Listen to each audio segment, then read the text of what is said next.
வணக்கம் நண்பர்களே, நான் உங்கள் இயற்கை வேலவன்.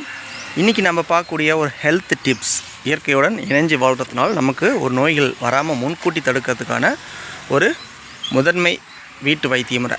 வாழைப்பூ பொரியல் செஞ்சு சாப்பிட்றது, வாழைத்தண்டு நீங்கள் சூப் மாரி வச்சு குடிக்கிறது, வாழைக்காய் பொரியல் எடுத்துக்கொள்வது, வாழைப்பூ தேன். இப்போ பார்த்தீங்கன்னா உங்களுக்கு இதில் ஓப்பன் பண்ணி காமிக்கிறேன். கீழே அப்படியே தேன் விழுகுது. இதெல்லாம் தேன், ஓகேங்களா?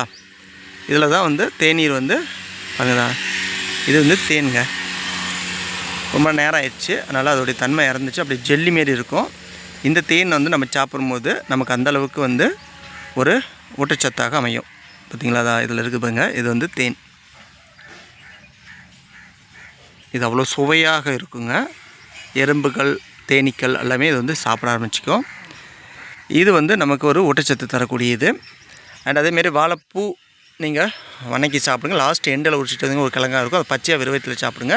தோல் நோய் குறிப்பாக வராமல் தடுக்கிறதுக்கான தோற்பு சக்தி இதில் கிடைக்கக்கூடும்.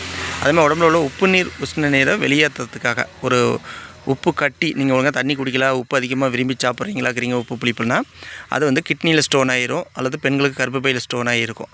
அதை நம்ம முன்கூட்டியே கரைச்சிக்கிட்டே இருக்க, அதுமாரி ஸ்டோன் உருவாகாமல் இருக்க வாழைத்தண்டு சூப் எடுத்துக்குங்க, ஓகேங்களா? வாழைத்தண்டு சூப்பு, ஜூஸு அல்லது வாழைக்காய் பொரியல் அப்படி எடுத்துக்கோங்க. உங்களுக்கு நல்லாவே இது சப்போர்ட் பண்ணும். கட்டாயம் இது ஒரு தகவலாக கடந்து போகாமல் கடைப்பிடிக்கணும், ஓகேங்களா? அப்போ தான் உங்களுக்கு வருமுன் ஒரு நோய்கள் நம்ம காக்க முடியும். தோல் சார்ந்த பாதிப்புகள்லாம் இன்றைக்கி துவர்ப்பு கசப்பு இல்லாமல் போய் தான் பிள்ளைங்களுக்கு எளிமையாக வந்துட்டுருக்குது. நம்ம அருஞ்சுவையும் எடுத்துக்கணும். கசப்பு, துவர்ப்பு, இனிப்பு, புளிப்பு, உரப்பு அனைத்துமே எடுக்கணும். இன்றைக்கி உப்பு, புளிப்பு, காரத்தை நோக்கியே வாழ்க்கை போயிட்டுருக்குது. இந்த கசப்பு, துவர்ப்பை கண்ணால் குழந்தைங்களுக்கு காமிக்கிறதில்ல. அது நம்மளுடைய பெற்றோர்களுடைய தவறாக இருக்குது. இன்றைக்கி ஒரு குழந்தைங்களுக்கு ஒரு நோயால் பாதிக்கப்பட்டு, அது குறிப்பிட்ட ஒரு சில தோல் பாதிப்புகள், வெண்புலி, சொரியாசிஸ் நமக்கு அனுபவம் இருக்குது.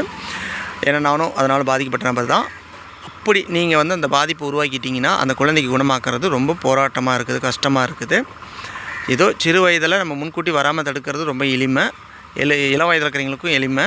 வந்தோடனே குணமாக்குறதும் ஓரளவுக்கு நம்ம ட்ரை பண்ணி கஷ்டப்பட்டு குணமாக்கிடலாம். ஆனால் முத்தை விட்டுட்டுங்கன்னா ரொம்ப சிரமமாகிடுது. அதுமாரிலாம் நம்ம போய் சிக்கலில் மாட்டிக்கிட்டு சின்னப்பட்டு சீரழியறத வருமுன் காப்பது ரொம்ப ஈஸி இல்லை.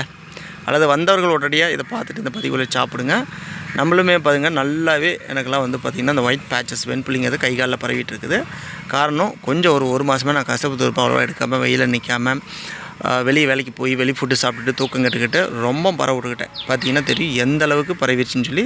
இதுமாரி தவறுகள் நீங்கள் செய்யக்கூடாதுன்னா கட்டாயம் இதை கடைப்பிடிங்க. உங்களுக்கு இது ஒரு அற்புதமான ஒரு மூலிகை அப்படின்னே சொல்லலாம். உணவே மருந்து நம்ம முன்னோர்கள் சொன்னாங்கள்ல, அது இது தாங்க. நம்ம வீட்டில் தேன் வாழை, ரஸ்தாளி, முந்த வாழை அனைத்துமே போட்டிருக்காங்க. இது வீட்டில் தானாக வளர்கிறது இயற்கையான முறையில். நம்ம தோப்பு வச்சு அடி உரம் போட்டு நம்ம பலங்களை விற்பனை பண்ணுற கிடையாது, ஓகேங்களா? ஆர்கானிக் அப்படிங்கிறது இயற்கையோட ஒன்றிணைஞ்சு வாழணும்னா உங்கள் வீட்டுக்கு தேவையானதை நீங்கள் உற்பத்தி பண்ண தெரியணும்.